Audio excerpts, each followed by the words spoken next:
Hello, everyone, and welcome to this session. We're really looking forward to this one, which we hope will be a little different to the other ones we've had so far. A few bits of information about the live session before we get underway. There's a chat panel located on the right-hand side of the GRIP platform. Please feel free to ask us any questions, and we'll get back to you as soon as we can and do our best to pass them along to the speakers. Do note that there's a slight delay because they are moderated. If we do our best to get through them. If we don't manage to, don't worry. They're saved in the system and we'll get back to you after the event. So far this morning or this afternoon, we've heard mainly educators' voices, and we're thrilled to look at things from another perspective.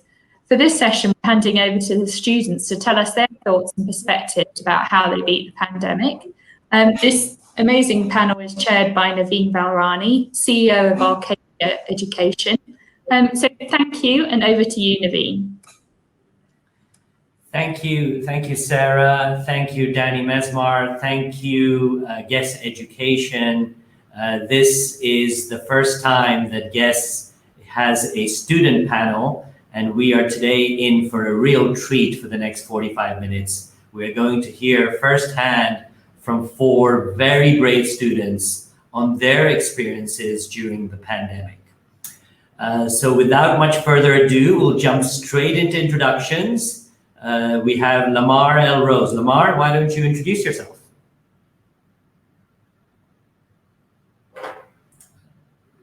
Lamar, you're on mute. Hi everyone, my name is Lamar Elroz and I'm Lebanese. I've lived most of my life in the UAE and I'm currently attending the International School of Choueifat and I'm in the 7th grade. Thank you, Lamar. Over to you, Mia. Hello, my name is Mia Gelev, and I've been living in Dubai for about 7 years. I go to the school Arcadia, and I'm currently in year 6. Great. Riyaan, over to you. Hi, I'm Riyaan Manghnani. I'm 12 years old, and I go to Jumeirah College. I've lived in Dubai all my life. Great. And Adithya, over to you. Hi everyone, my name is Adithya Vaswani and I've lived here in Dubai for 13 years and I'm currently attending the American School of Dubai and I'm in grade 9, year 10. Great. So we have 4 students from 4 different schools and we'll get straight to the first question. When the pandemic first broke out and schools closed their doors, what were your initial thoughts? And how long did you think the lockdown would last? Mia, let's start with you. So when the pandemic first started, initially I thought that it was not going to last a very long time and everything would be back to normal soon. We would come back to school, I'd be able to see all my friends and talk to my teachers again in about 2 weeks, as that's the first notice we got when schools locked down. And then we had to not go to school for a couple more months. And I started to get a little worried. I was wondering why, and I wasn't fully aware of the virus that had broken out at that time. Okay, great. Well, thank you for sharing. So when was it that you first realized, Mia, that this was going to take a lot longer than just a few weeks? I thought that it was going to take longer than a few weeks. After the first lockdown, which was for about 2 weeks when we were not allowed to go to school, then I was informed that we weren't allowed to go to school for a couple more months. Then I started thinking it was a little more serious than I had thought, and it wasn't a very big deal to most people I knew, so I didn't think it was a big deal. And obviously it was a big deal, so that's when I realized. Great. Well, thank you, Mia. Thank you for sharing. Lamar, what about you? I genuinely thought the pandemic would last 2 weeks only. I took the first time we were put in quarantine as sort of like a 2-week vacation. I thought it was going to be like a matter of days before we could get back to our normal routine and I'd go back to school and continue extracurricular activities and hang out with friends and same teachers and all that. I didn't truly understand the meaning of pandemic and masks, and I thought the virus was easily treated and that it wasn't that serious like at all. And after the 2 weeks started expanding and getting bigger and bigger and bigger, I started feeling down as we were entering something that was unprecedented before. And it was the first time in my life that I felt a sense of like uncertainty and that I wasn't in control. Well, thank you, Lamar, for sharing. I mean, uncertainty seems to be something that at least your generation now is used to living with, and we're a year in, and the masks are still there, and all of you have been very, very brave. So again, thank you for sharing. Adithya, what about you? So I think at the time I didn't really understand the severity of the situation, and I wasn't really educated on what COVID-19 was. We weren't really speaking about it at school. This was back in March. But then as time progressed, people started to talk about it more, and there was definitely a lot more fear around it. And I initially thought that the lockdown would last for 2 weeks and we would be online for 2 weeks, like our schools had initially planned. But then I think I realized into a month into online school that this would, take a lot longer than they said. And Adithya, if you mind me asking, how did you feel about that when you realized that this was going to take a lot longer? What did I feel? Well, I felt pretty overwhelmed, I think, and I just was shocked. And at the time, I think, everyone thought it was cool, like we're online, we can do stuff from home. But then definitely as time progressed, it did get a lot scarier, thinking about just, how many lives had, been ended and how many people have been affected by it. Again, thank you, Adithya. Thank you for sharing. Riyaan, what about you? My initial thoughts were that it's nothing serious, that we would go back to school for 2 weeks. Then when I started hearing about how lots of countries have been affected, then I realized it was more of a big deal. And I thought it would only last for 2 weeks, like how school said, and after the holiday and the 2 week in online school, we go back to school. But I was wrong. It went on for a lot longer than we realized. Riyaan, you talked about countries. Was there a specific country's outbreak that really hit home in terms of, wow, this is really serious now? Was there one country that comes to mind?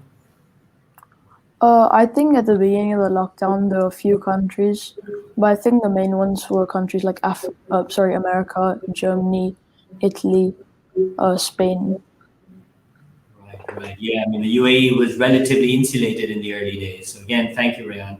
Thank you for sharing. All of you have experienced some form of distance learning. Some of you are still experiencing some form of distance learning. What do you believe are the benefits and some of the drawbacks of distance learning? Adi, let's start with you this time. Adithya? So I'm in the American School of Dubai, and we each get given an online day. So for example, based on our last name. So for example, my last name begins with a V, Vaswani. So my online day is Thursday. And I really like having that one online day because we're used to being online that one day. So just in case, there was ever a huge spread of COVID cases in our school and we had to close and go online, we at least have the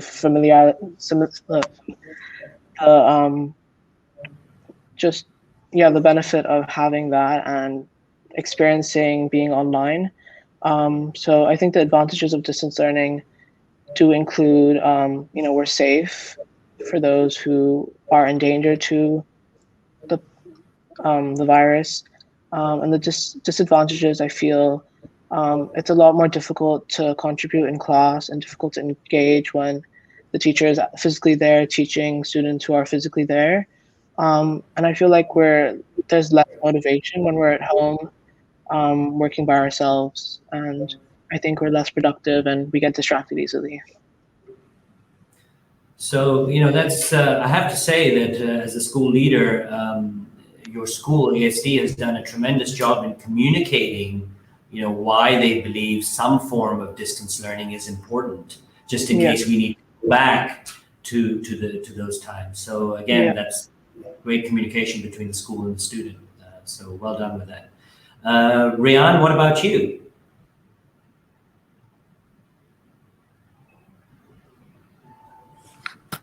I think that the benefit is that obviously in the beginning of the lockdown it was a lot safer, but now I think that it is safe in Dubai as the number of cases are going down, the positivity rate is going down, and I think that it's good to be at home, but also you don't learn as well as being in school. So that's a benefit of being in school, and safer is the benefit of being at home.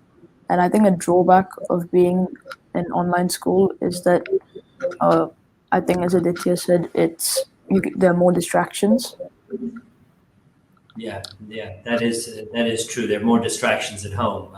But again, thank you for sharing that whole safety angle and the positivity rate, which a lot of people don't look at. But the UAE is now firmly below 1% positivity rate, which is remarkable given what the world is going through. So again, thank you, Riyaan, for touching upon that. Lamar, what about you? There are definitely pros and cons to the situation, as there are to any other. I think that online learning should be something that is temporary. I can imagine online learning as a temporary solution. It's work now, but I don't prefer it in the long run. It's incredibly hard to focus, and it always ends up with me doing twice the amount of work. On the other hand, it's safer, and it allows parents to get more engaged. Yeah. Yeah. Wow. So are you in school, or are you distance learning, or are you hybrid right now? I'm hybrid. We go 1 week online, 1 week in school. Okay.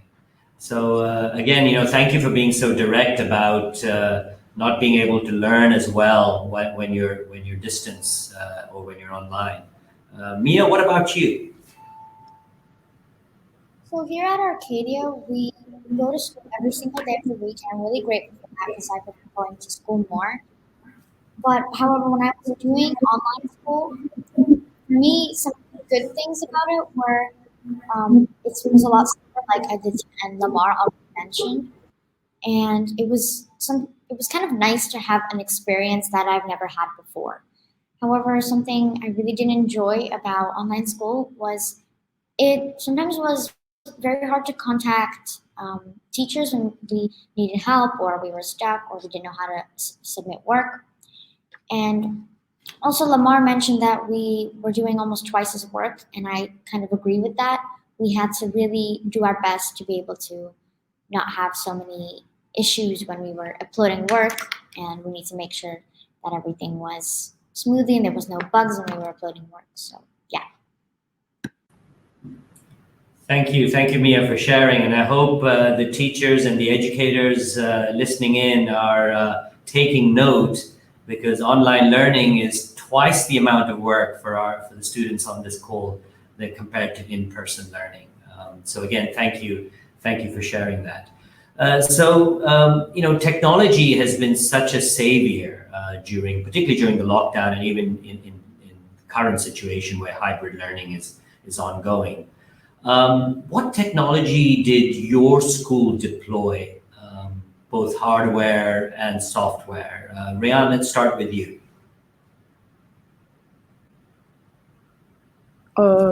In year 7, I used my iPad, and my school throughout year 7 to year 13, we used Google. But then for more classes in year 8, I needed a laptop, so I got a laptop in year 8. It's a Windows, so that's the hardware and software I use. I think Google, compared to lots of other softwares like Microsoft and Zoom, is a lot easier. So, Google has been a real savior, and Google has this beautiful way of integrating all its different apps. So Riyaan at Jumeirah College was using Google Meets, I take it, Riyaan? Yeah, we use Google Meets and Google Hangouts. Okay. Adithya, what about you at ASD? So when the pandemic first broke out, I was at a different school. I was at North Anglia, and we used Microsoft Teams, which personally I didn't enjoy. I didn't like the way it worked, and it was very confusing to use. And I had multiple issues with it. I remember one time my final essay for an assessment, it got completely lost and I had to redo it. But ever since moving to ASD, we use Google Classroom and Google Meet, and I feel it works much better. It's a lot easier to use, and I think it just flows much better and it's easier to use. Great. So a big vote of confidence for Google over Microsoft. So again, thank you, Adithya, for sharing. Thank you. Mia, what about you? So at Arcadia, we usually use Zoom to join Zoom meetings and to be able to contact our teachers. We also use an app called Seesaw to upload work and receive notifications from the teachers. We didn't really have anything Google related when we were doing online school, like Gmail or Google Classroom. We didn't use any of that. Also, our school provided, when the pandemic first started and we first had to go on lockdown, we were provided with one of these textbooks that we usually get in school to do our work and stuff and upload from there. We also use our iPads at school, take them to school and do them before online, and we use them before online. Okay, so a combination of Apple and Zoom, and obviously Zoom has experienced unprecedented growth during this pandemic. It's now become almost like a verb, let's Zoom each other. So again, thank you for sharing, Mia. What about Lamar, you at Choueifat? I started off using a tablet and a computer with a headset, and we used Microsoft Teams as the platform for learning. I actually disagree with what was said before. I found Microsoft Teams to be easier than the other platforms. It's just that, when you open your calendar, all the meetings are just there listed. All you have to do is click join. And I haven't had a problem with uploading classwork, so I don't know what's happened. Okay. Well, so big vote of support for Microsoft there. But it's interesting to hear that all the schools represented on this call are using different technologies. So we do have 2 Google schools with the Meets, but then you have Zoom and Teams. So very interesting. So this pandemic is a new environment for everyone, both students, teachers, leaders, parents. When it comes to your teachers, do you feel that they were ready for distance learning, and how could they have been better prepared, or are things better right now? Mia, let's start with you this time. Personally, I thought that my teacher was both ready and not ready for some situations. I was doing online school in year 5, and sometimes whenever I really needed to contact my main teacher, if I needed help, that was a struggle for me. We never had a platform where we could just message our teacher and they could help us whenever we needed it. However, with my additional teachers like music and art, it was much easier to contact them. So my teachers were both ready and not ready for those situations. Okay, so very teacher specific, but a real big suggestion for the schools school leaders that are listening in is a direct messaging platform at the primary or elementary school level, which is where you were, Mia, when this broke out. Because I do know that at the secondary level, most schools do have something, but even at the primary level, it seemed to be needed during the pandemic. What about you, Lamar? How do you feel? Were your teachers ready? I feel that no one was actually prepared for distance learning. At the beginning of the pandemic, everyone was struggling, including students and teachers. However, at the start of this year, thanks to the efforts of the KHDA, everything went smoothly, and appropriate precautions were taken to ensure comfort and safety for everyone in the form of education. Well, thank you for that huge shout out to KHDA, who have been an amazing regulator. And if they are listening in, the students do appreciate all the hard work that KHDA has put in. Riyaan, what about you? In the beginning of the 2-week period when we were only meant to be online, I don't think anyone was ready, including teachers and students. I think that we were ready, but for the school online. I don't think we were just ready with the platforms and understanding how everything worked, because we're not used to using Google Meets and Zoom. Yeah, so again, agree. No one was ready, and the teachers who have been very brave throughout this pandemic, they were learning while the students were learning as well. So it was an interesting approach. But again, you inferred something, Riyaan, when you said that they were trying out. Everyone was trying out platforms. So there were schools that were also shifting platforms while the pandemic was happening. You go onto one, it doesn't work as well, and you go on to another. So again, Riyaan, thank you for sharing. Adithya, what about you? So extending my point from earlier, I feel like no one really understood the severity of the situation. And I do believe my teachers were not ready for distance learning. I mean, was anyone? And I remember one of my classmates, they weren't completing any work, and my teachers were saying that, I'll see you in 2 weeks. So they definitely, thought that we would be back at school in 2 weeks, and they thought we would be back on campus. But this year, I feel, thanks to the efforts of KHDA, as said before, things have gone a lot smoother. So that's what I feel. So another big shout out for KHDA.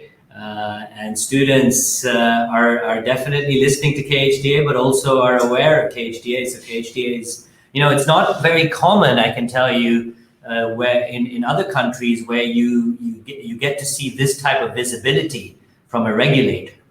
So we're really very fortunate to have KHDA as our regulator for the schools. Going on to the next question. Are you presently back in school, and how did it feel to go back to school after that long break? What was it that you missed about, being there during not being in school and during lockdown? Lamar, we can start with you. So I'm doing blended learning, as I mentioned before, blended or hybrid learning. It felt weird and as if I was walking to a different place the day I walked back in there, because it looked so different. There was no longer two people at one desk. It was just one at one desk. There were plenty of posters, social distancing, posters on the floor, stickers everywhere telling you to social distance and wear your mask. So I felt as if it was different, even though I've been going to the same school for quite a long time. But I can't say I miss anything. I'm sort of in a place in between. I miss the comfort of online learning, but I miss my school also. I feel like it's easier to learn in person. Well, thank you for sharing, Lamar. Going back to school, there was a very different looking school awaiting you, because obviously there was the whole social distancing aspect that all schools had to go to. Mia, what about you? For me, when I first came back to school, which was the beginning of the academic year, it felt really weird to come back to school. But at the same time, it didn't feel that weird because I transitioned from a primary building to a secondary building due to COVID-19 measures, and it kind of felt like it was built like that with all the stickers and the posters, as Lamar mentioned. So it didn't feel too weird, but it was really nice to be able to see my teachers and my classmates again. Yes, it was nice to see everyone back in school. And speaking of transitions, you were transitioning to a new environment thanks to COVID-19, but also a new building, Arcadia's new secondary campus. So a double transition, and transitions are never, ever easy. So well done, Mia. Adithya, what about you? So yes, I am back at school. However, AST gives everyone one online day per week, depending on their last name, like I mentioned earlier. And I think I was very anxious to return back to school. From being online the whole year to going back physically was very nerve-wracking and just scary. And I was actually at another school last year when the pandemic broke out. So from being online and finishing that year to moving to a new school in September and going physically, it was a lot to deal with. But yeah, that's what I feel. And something I missed doing was interactive activities, because I felt like the online work that we were given was, as mentioned before, like twice as what we would get on campus. I just felt like it was very time consuming and boring. So I definitely missed interactive activities. Oh, thank you, Adithya, for sharing. Transitions, as I said, are never easy, and you were transitioning schools during a pandemic, and then having to go back to physically into school to a new school. So that is never, ever easy, and you're obviously a very, very brave young boy. But I hope the educators are listening, because all those new students coming through your doors need that extra attention, because these are very, very unique and challenging times. So again, thank you, Adithya, for sharing. Riyaan, what about you? How did it feel to go back? Well, it felt unusual because I didn't finish the school year. Because I went from, I just started year 7, so it was a bit different. And I was in a whole new area in the school campus. So it felt different, and I didn't miss that much about going to school. I guess learning from home is a lot harder because, as said before, there's a lot more work, and it's just not as easy as getting work in school, and it's more distracting at home. So I miss being able to not be distracted and do work easily in school. I miss that, and I'm in school now. Okay. I mean, this is just so insightful that the workloads for distance learning are just so much higher. And again, there seems to be a unanimous view on this amongst the 4 of you, and teachers need to consider that it's a lot more effort to learn online. And when assigning work, that's definitely a consideration that needs to be accounted for. So we're still going through this hybrid model in some way, shape, or form. How do you feel your school can support you better during these times? Riyaan, let's start with you now. Well, to be honest, I don't feel any different. I think that once being at home for so long and then coming out of lockdown and everything, I think this is the new normal. So, and I don't think there's any extra support that we need, in my opinion. I guess other people feel different, but I'm not fine with wearing masks and everything, but I think it's not that bad that people make it seem. So this is really interesting because Riyaan, that's a very, very mature response because you've accepted this as the new normal and you're thinking forward, which is what people of my age are trying to do. So again, thank you for that answer. Adithya, what about you? So I would like to start off by saying I feel AST supports their students very well and makes us feel safe, and as well as the KHDA. If it wasn't for them, like it would be a mess, just taking everything into consideration. But I feel our teachers could be a bit more understanding and considerate as we're all in this together. For example, like 1 minute, my PE teacher will tell me to social distance and everything, but then the next minute they'll be like, participate, run faster. And especially with wearing a mask, it's another barrier for your breathing. So it's just annoying sometimes. And I feel that teachers could be a bit more accepting and understand what we have to go through as well.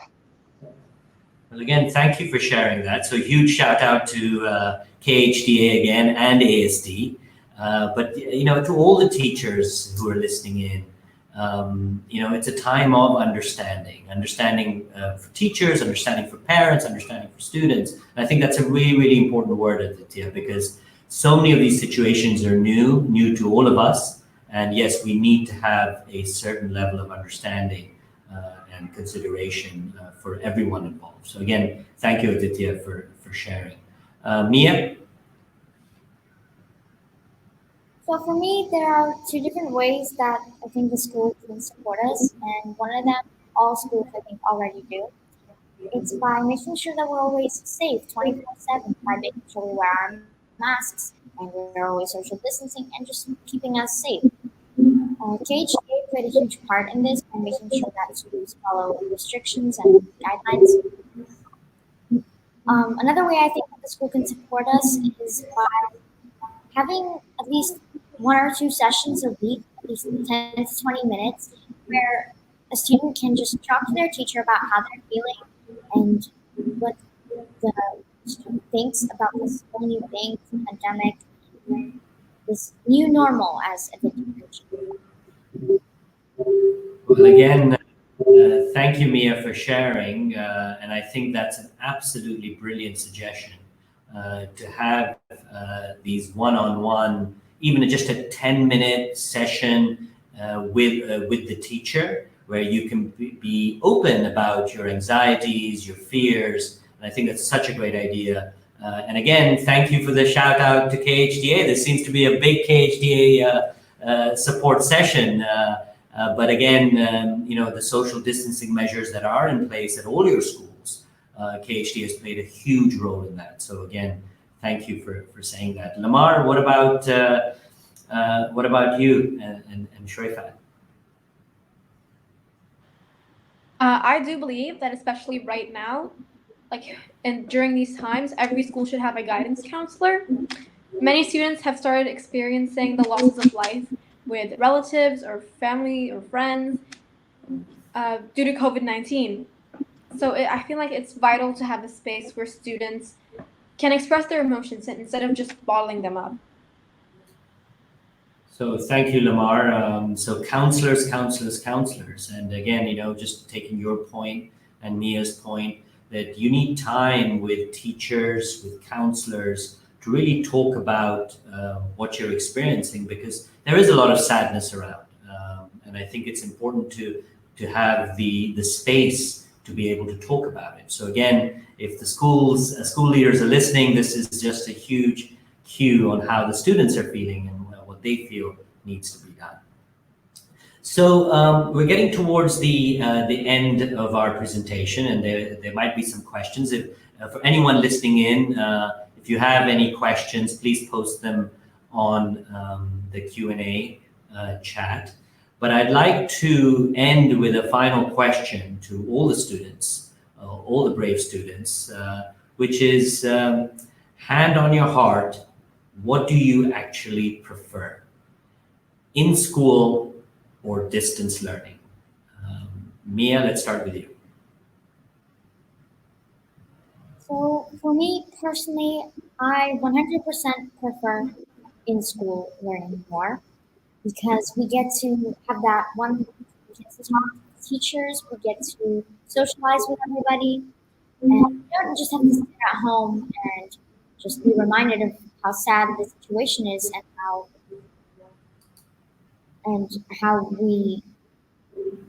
online we don't really get to talk to many people other than our family, and there are more distractions online, over school, over in person. And so I just think that in school is better for being able to socialize, talk to teachers, and pretty much almost everything. So the Arcadian has spoken. In school is the vote. Lamar, what about you at Choueifat? In person or distance? I have to say in-person learning. It's so much easier to focus, and it makes things feel as normal as possible during these times. Okay, well, thank you. So it's 2-0 to in school. And again, that's a testament to what your schools are doing right now.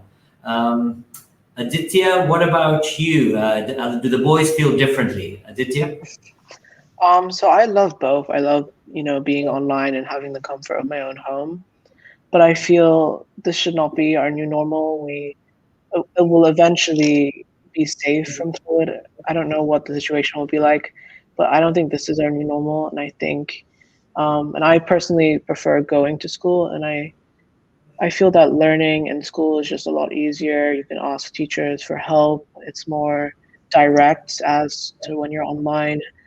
You could get distracted, or many, factors can, cause that. But so I think I prefer going into school, and this is, not our new normal.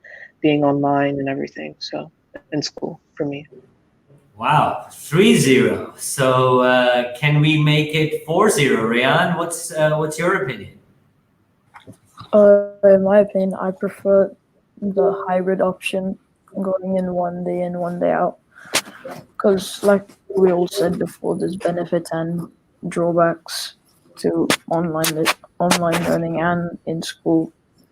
Well, there are not as many drawbacks as online learning, but I think if you have both, I think it's better. But maybe because I haven't experienced going to school every day, I think that's why I'm saying it. But if I had to pick between both, I would say maybe online school. Sorry, not online school, in school. In school. Okay, so if you had to pick in school, but you actually prefer hybrid learning, one day in, one day. But going forward, I prefer going to school like normal. Okay, so it looks like it's 4-0. So the students have spoken. In school, in school, in school. And I have to say, you've all brought up KHDA today, but I can tell you when we look at other nations, some very developed nations with very advanced schooling systems, they're struggling to go back to school, which really tells us what a great job KHDA and the Ministry of Education has done to reopen schools safely. So I think we're actually very, very fortunate that we're one of the few places in the world where the large majority of students are actually going to school, and I think that's a lot of that credit must go to our regulator. We've got comments coming in, and we do have a question that's come in, and it's from a guest. The question is, which subject do you feel is the most difficult to teach online? So I guess from your perspective, to learn online. Adithya, let's start with you. Which subject is the most difficult, and possibly why?